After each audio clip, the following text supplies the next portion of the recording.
And now, all of a sudden, this is all happening. What's his name? Christian Tobetchik, who opens Christian? Please, I'm scared of him. In the early hours of April 3rd, 2022, Miami law enforcement received a distressing call that shook the entire department. I can't feel my arm. I can't feel my arm. I'm like, what for the dying of a guy? Ma'am, what is the address? 130 Northeast 7th Ave. I'm so sorry. By the time officers arrived, the apartment was covered in blood, and 27-year-old Christian Toby Obumseli was barely clinging to life after being stabbed in the chest. He was bleeding heavily while resting in his girlfriend's lap. Courtney Clenny, a well-known OnlyFans model, had met Toby 2 years earlier in 2020. While the couple appeared loving in public, their private life was filled with explosive and violent confrontations.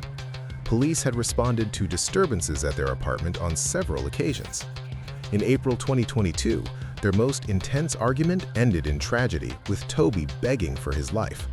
Courtney claimed she had no role in the incident, but investigators were unconvinced and questioned her for 5 hours. My apologies for being absolutely covered in blood. Listen, you don't have to apologize, okay? I completely understand. Alright? Things happen. You can't control it. Okay? How long have you guys been together? About 2 years. About 2 A years? year and a half to 2 years, yeah. Okay. Is he okay? He's still at the hospital. They're still, I know. monitoring him and talking to him. So we're waiting. Oh my God! So he didn't even have to have surgery. Well, I don't know. They're still doing X-rays and stuff like that. So I don't know yet. I'm waiting to hear a response. That's all I have to know. Thank Okay. God. Courtney was informed by detectives that Toby was alive and receiving medical care. Investigators typically take this approach because they never know how someone will react to serious news. By reassuring the person and avoiding direct accusations, detectives create a relaxed atmosphere, increasing the chances that the suspect will open up and speak freely. We just got back together. I had broken up with him, and then he came back the last 2 nights, and then started to an argument, and I ended up getting scared, and I think that I overreacted. Or not overreacted necessarily, but reacted, and I just didn't know exactly what might happen. Do you guys work here in Miami, or do you guys have your own business? I do social media, so I'm an influencer, I guess is what close, yes, I'm an influencer. What do you focus on, like Instagram or social media? Instagram, LinkedIn, And what is it that he does? stocks and crypto. Stocks and crypto. He just has stocks and stuff and crypto. We were gonna move into a house, so have an apartment, and then we were like, maybe just move here for a year. And then once we got here, we were like, no, this is dope. Yeah. So we have the dog picked out. It's golden retriever. We're gonna name Mello. So we're gonna get the house. We're gonna have a back start. Because I have 2 dogs, and then we're gonna have 3. So we're planning on staying here for a while. Sorry. Once again, you don't have to apologize. The detectives are aware that Courtney is emotionally shaken, but their focus remains on solving the case. She is under investigation for stabbing Toby, and the only justification she has offered is that a fight became physical. If she is guilty, being pushed to reflect on her history with Toby and the future they might have had would likely overwhelm her emotionally. This tactic could break down her defenses, making her more vulnerable and potentially leading to a confession. Let's start from the start. You guys were supposed to take out your dogs to the park, right? And then what happened after that? Like I said a little bit before, I was doing laundry, and tried to call my mom. She didn't answer the first time. And then he left, I guess he went to go bike over there. That's just what he said. I don't know if he walked or biked, but he told me it's in a bike firstly. Like a bicycle? Yeah. Okay. And then he came back with a Subway sandwich, and I said something about like, oh, are you gonna like reshare your location with me, like to unshare it? And he said, yeah, I unshared it. And I was like, oh, when did you do that? And he was the other day, like when you were done with me. And I was like, okay, well, fair enough. Like reshare it. And then he told me. I mean, it kind of like turned into like a little like argument or something. And then he told me to reshare mine, and I was like, okay, yeah, I will. And then I didn't do it immediately.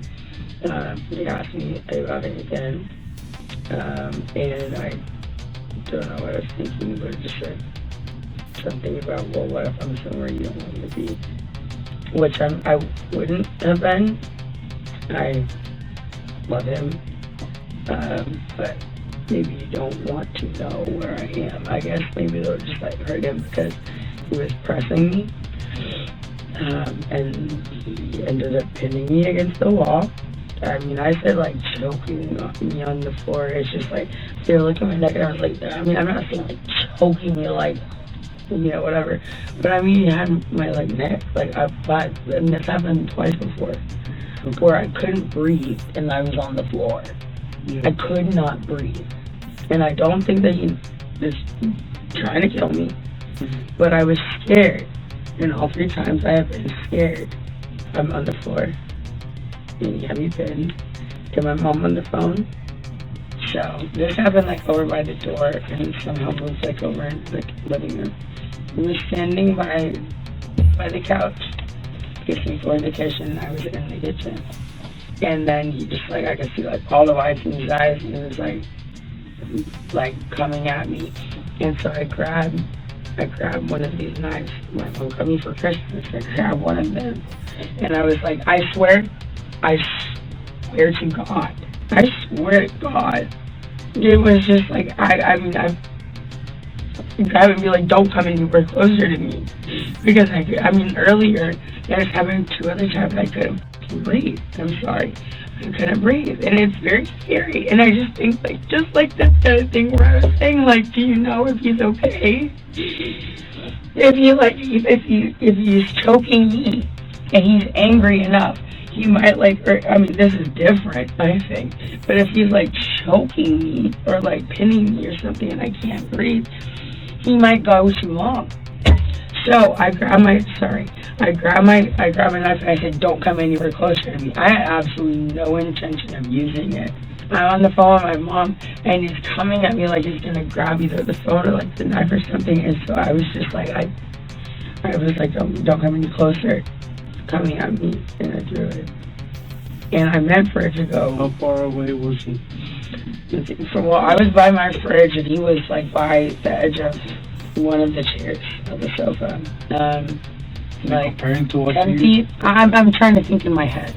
The detectives are aware that Courtney is emotionally shaken, but their focus remains on solving the case. She is under investigation for stabbing Toby, and the only justification she has offered is that a fight became physical. If she is guilty, being pushed to reflect on her history with Toby and the future they might have had would likely overwhelm her emotionally. This tactic could break down her defenses, making her more vulnerable and potentially leading to a confession. So then, you were by the fridge and he was by the couch? Yes, I was in front of the fridge. He was by the couch, and behind my island. And then what kind of movements did he make that he, at the moment? He was going to walk running at me. Running? Okay. Well, charging, aggressively walking, something.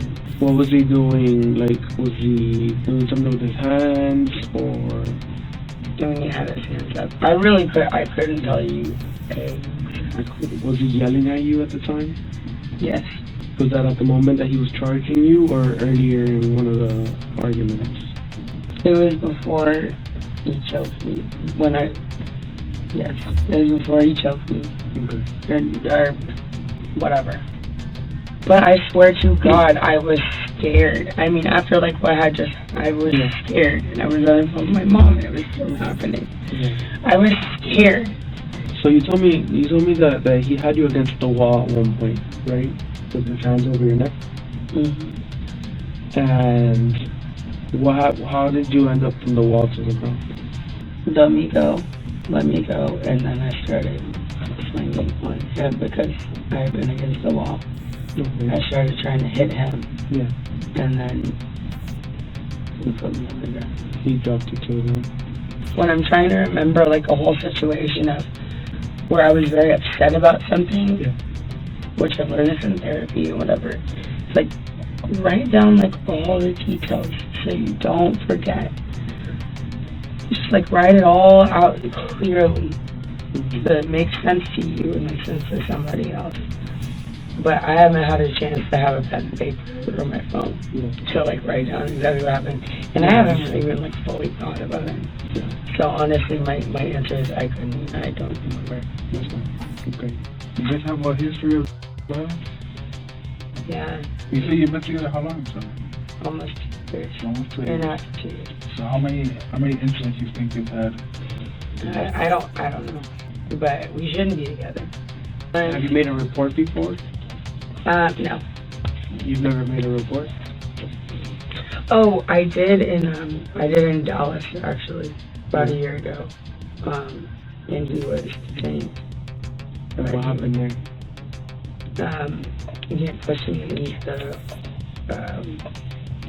lobby, but it wasn't like a big deal, and they made it a huge deal. According to Courtney's version of the story, the dispute began over both of them disabling location sharing on their phones. She claims the argument intensified when he pinned her to the ground, prompting her to throw a kitchen knife from roughly 10 feet away. She states that the knife struck him in the chest and caused severe bleeding. Courtney repeatedly insists that her actions were defensive and that she only threw the knife in an attempt to protect herself. We're getting loud.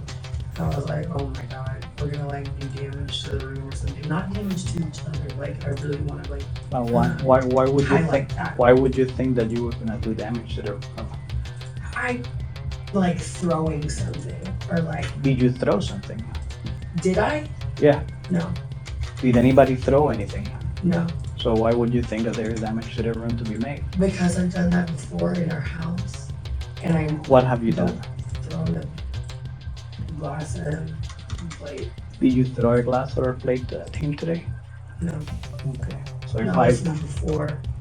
okay, so when I go to the room and I see a broken glass on the floor, where did the glass come from? I don't know. I literally couldn't even remember how the fight started. Okay, well, Was there? yeah. Well, I'm guessing I threw a glass, but that sounds like